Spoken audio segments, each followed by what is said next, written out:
Good morning. This is Bill from Europa, Naples, and I'm here today with this gorgeous 2014 BMW X1. You can call it a compact SUV, you can call it a crossover, call it what you will, but it is the leading model in its class. Of course, BMW just does that. They're one of those companies that's like that irritating honor student you knew in high school. He captained the football team, he had a high GPA, he was dating the cheerleaders, and you just hated him. And I'm sure that's the way other, kids feel about, other manufacturers feel about BMW.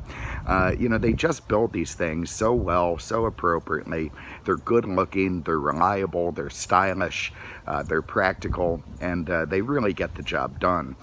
This one is finished in a beautiful pearl white metallic. I believe they call it mineral white. Gorgeous color, very striking, maybe even more so in person.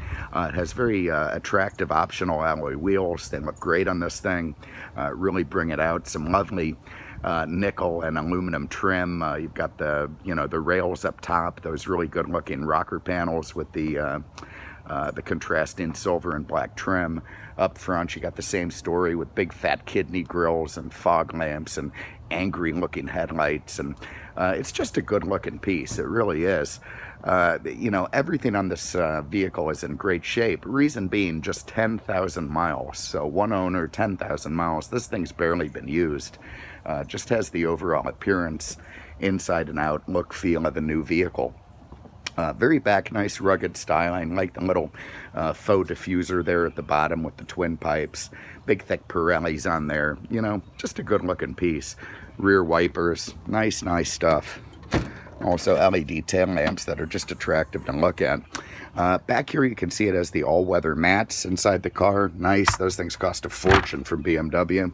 It's got a 40-20-40 rear seat fold down, so you can accommodate your cargo in all kinds of strange ways. You can put the middle one down, the right one down, the left one down, all three or any combination. So pretty neat stuff. You also get little bins with nets, and I got my bag of crap here, but just really nice stuff.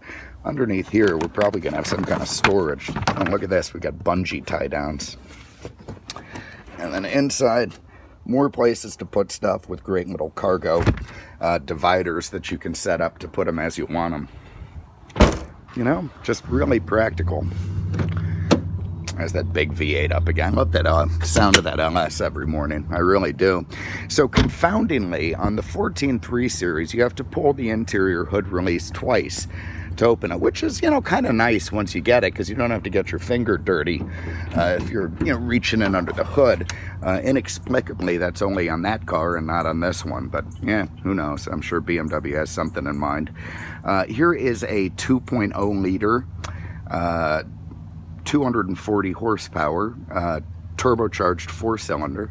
Very fuel efficient, very sweet engine all around. It has the smoothness and pep of a 6 while still being a 4. They direct inject it to make it more fuel efficient.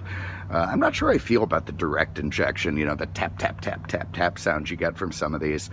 The Mercedes maybe are the biggest offenders, but you can't argue with the results. The performance is fantastic, and it's mixed with great efficiency, so God bless them for that, I guess. That is mated to an 8-speed automatic transmission that really boosts the gas mileage and the low-end torque, so you get, great throttle response, and at the same time low revs tooling down the highway. So very thoughtful car for fuel efficiency. All right, up top, you see it's got a big panoramic sunroof, nice stuff. Here in the back, the seating for 3, pretty good legroom for a compact SUV. Again, these guys do fold down in a different variety of ways.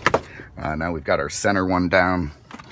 But irritatingly, it stops there. Now, I don't know who the hell would ever want to have the thing there, but they do. You have to pull this little hook there, and then it goes back in a variety of increments. That's harder to do with one hand. Pull this guy open, you get a great little set of cup holders. Nice stuff. Looks like a baby changing station on that thing. It's so wide. Over here you've got very nice piano black inlays. Is that wood or piano black? I can't tell. I need my glasses for that. Anyway, it's lovely and shiny. Contrasting black and tan. Nice fit and finish. Typical BMW stuff. They really do a nice job on the interiors. Up front, we have dual power seats, nice option in this car. More of that lovely interior trim, your power windows, mirrors, little touches like this little net they give you, and they don't have to do that. Go look at any car. Most of them don't do little rubber holders like that, elastic straps, but that's nice. If you want to put something in there, it'll hold it tight, it won't run around.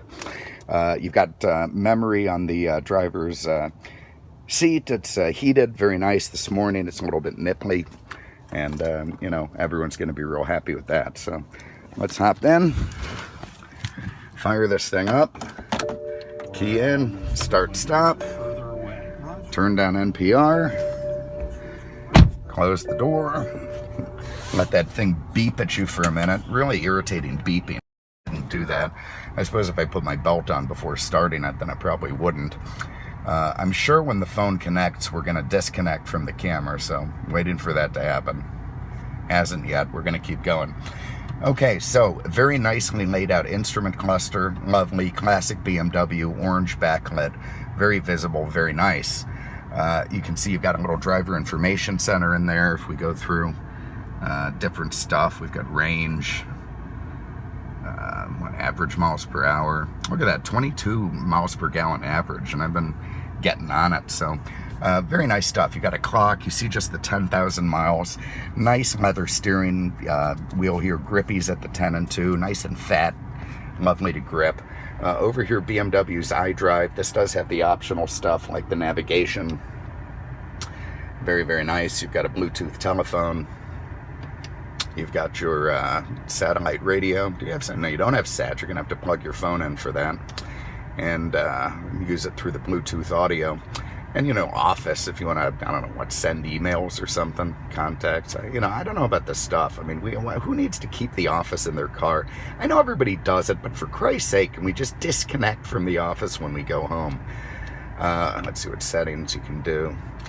All this different stuff, climate, door locks, software updates, vehicle info. What do we got? We got vehicle status. Look at that. Everything looking good. Tire pressure.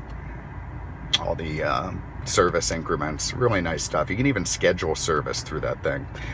Down here you've got dual side climate control. You see we're set to 80 degrees this morning. That's pretty rare down here. You got heated seats left and right. Nice stuff. In-dash CD changer. This turns on Eco Pro, which is going to shut the what is that, efficiency orientated settings with climate control. Hell with that. This will turn off your trash control. This will turn off the start stop stuff. Over there in a nice spot in the front, finally, you don't have to go dig deep into the center console. You've got your USB and auxiliary in. Nice little place to put your stuff down there. You got BMW's dual clutch electronic shifter for this very fancy automatic. Still has the accessory cup holder. This can come in and out, but God, once it goes in there, it's like it's in there. I suppose if you have a big drink from 7-Eleven, like a triple big gulp or something, it needs to be pretty rigid. I do like the quick access pad here for the iDrive. Works really well. When that first came out, it was just one big round knob, and it confounded the hell out of virtually everybody. You got a great little cup holder back here. You got a place for BMW's accessory phone. That's storage for that accessory cup holder, which is kind of nice. Up top, you've got a self-dimming mirror with the little Kojak bubble underneath that'll flash in the event of emergency. You got a nice big panoramic roof. You can see if you want the shade up. I'm going to put that back. And then you can, of course, open it up and have a nice size sunroof. It has two open settings. Make it nice and wide. So very nice optional feature there is that big sunroof. Let's go for a spin. And you know, that is what's really lovely about this car, is the way that it drives. And you know, you can essentially call it a car because you are in a car-like seating position. You know, maybe a little bit higher than your average vehicle, but not much. So you're nice and, you know, firmly planted. All right, well, there it was. So I don't know why it took so long to disconnect me with the Bluetooth, but it did. Anyway, saying it has perfect steering feel, this car. It is so lovely. The variable assist works fantastically. It goes exactly where you point it. No drama at all. Super nice feeling from the brakes. Lovely. You know, of course, this thing has 10,000 miles, so it's like driving a new car, more or less. I also get the feeling that whoever drove it for 10,000 miles really wasn't that hard on it, because everything just looks and feels so mint. You know, I've been in super low mileage cars before. It looks like it had, you know, a pack of animals living in it. So whoever was in this car was pretty classy. Again, nice multi-function wheel. You can control a bunch of stuff with that. And everything's lovely in the world. You're in your well-built compact SUV, saving gas, hauling stuff around, feeling safe with all the airbags and equipment. Just a really nice state of being. So there it is, 2014 BMW X1 sDrive 28i, 10,000 miles, one Florida owner, mineral white over Savannah beige, beautiful color combination, nice options in this thing. It's an absolute champion. So if you have an interest, give us a call, 239-649-7300, on the web at mercedesexpert.com. As I'm sitting here with the signal on, it's one thing I don't know if I love this about being, oh God, we've stopped. So the car's stopped. Look at that, the tax at 0. Oh God, I hate that. There it is. So you take your foot off the brake instantly, it's on again. I just don't know if I like that. I don't. God, I would have that turned off all the time. Anyway, one thing I like about BMWs, and I know I'm rambling on after the video's over, but the hell with it, and I don't know that I like it. Maybe I do, maybe I don't, is there's a little one-touch thing on the signal, right? So I click that, flashes a couple times, nice for lane changes. You do it twice, you get a, you know, longer eternal flashing. And, you know, I suppose that's good for, like, my 80-year-old dad, who probably doesn't have the strength to push it the whole 80. God, he's 94 now. You know, the strength to push the knob the whole way, so he won't have his signal on driving to Ohio if he were to do so. God, that sun is brutal. Brutal. Anyway, there it is. That's my little critique of BMW's turn signals. Maybe I love them. A lot of people do. I'm on the edge. Thanks again for having a look. I appreciate it. We'll see you with the next one. Take care.